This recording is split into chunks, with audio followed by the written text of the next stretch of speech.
I contemplated going all out for this review. I even asked my wife if I could buy a tiger outfit. She said no, so here we are. What is up, Netflix fans? Welcome back to my channel. As always, we're talking the brand new movie or show on Netflix, and it's Tiger King 2, the sequel. Where are they now? Or where have they been since season 1? We're going to talk about a very quick turnaround for this season.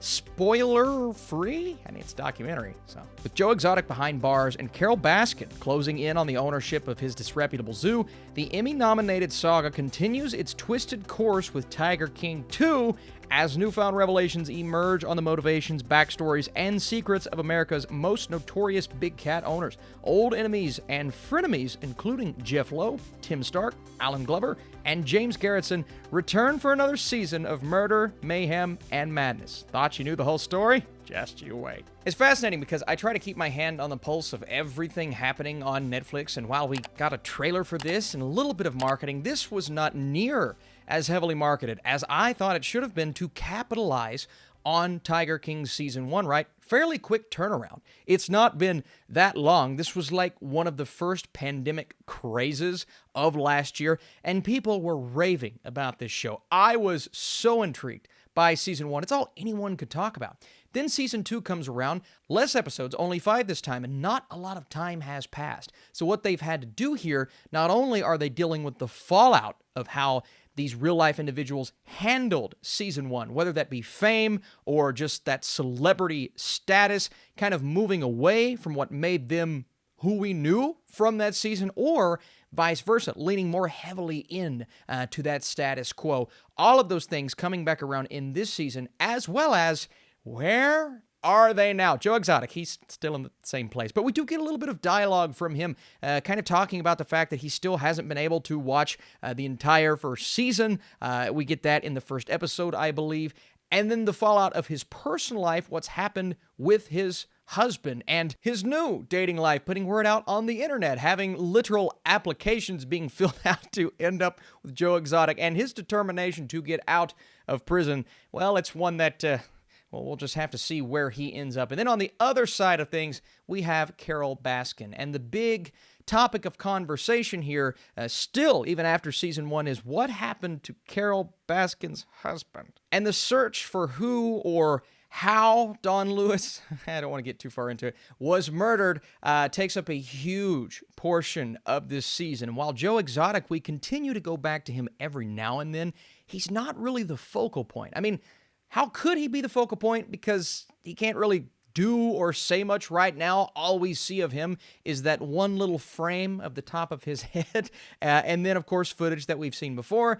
Maybe 1 or 2 snippets of new footage in there, but not really, right?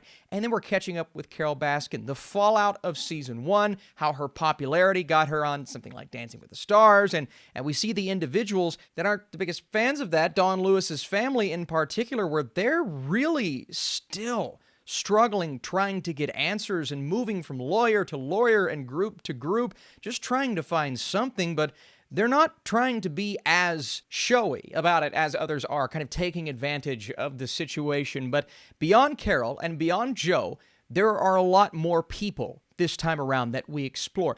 In Season 1, they felt more like, side players to the main story.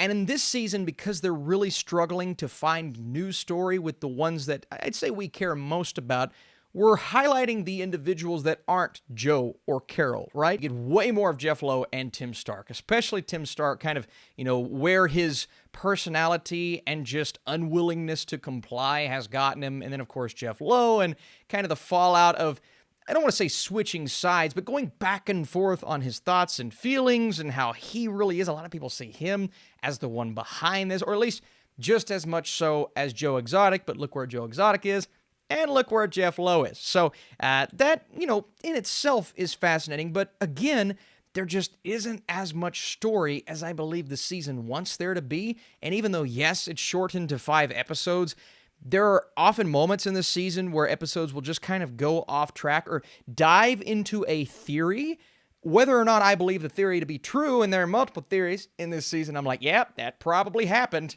Won't say which ones because I don't want anyone coming after me. But I will say, even though I am agreeing or disagreeing, that's really all they are.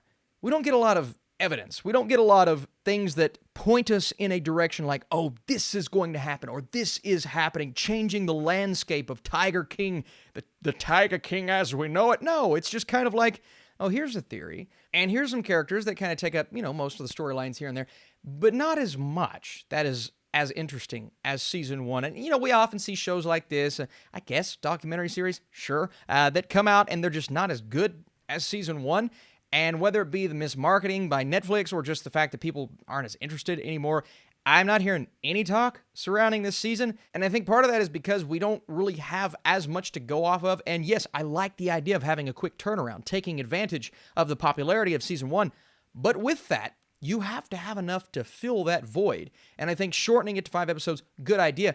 This could have even been, a 2-hour movie, kind of where are they now type situation. We didn't have to spend near as much time on Don Lewis as we did. I would say 30 to 40 minutes. That's good, right? Like catching up on these things and hearing more theories and speculation.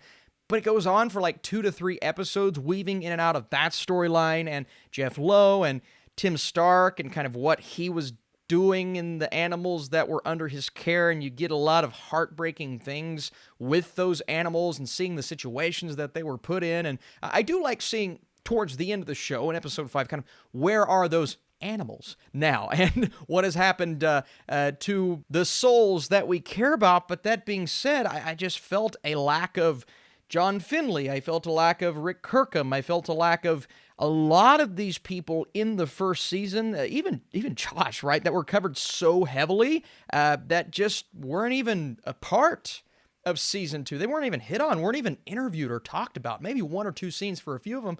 But I'm like, if you're going to give us something to fill in the gaps, can we at least go back to these guys that were super interesting? And while season 2 isn't terrible, because again, I'm just so fascinated by this entire situation that it's hard to not be semi-invested in some of these storylines, I felt like these episodes were reaching to find something interesting when really there just isn't as much there. Now, when we get some sort of revelation in this case, maybe then you come back with a film. I felt as if Tiger King Season 2 just didn't quite reach the heights of the original. Before I give you guys my score, I want to say thank you so much for watching. Let me know, did you enjoy Tiger King Season 2? And who is your favorite, character, person involved with this entire thing? While revisiting these storylines, we'll have fans talking and learning more about this madness is always fun.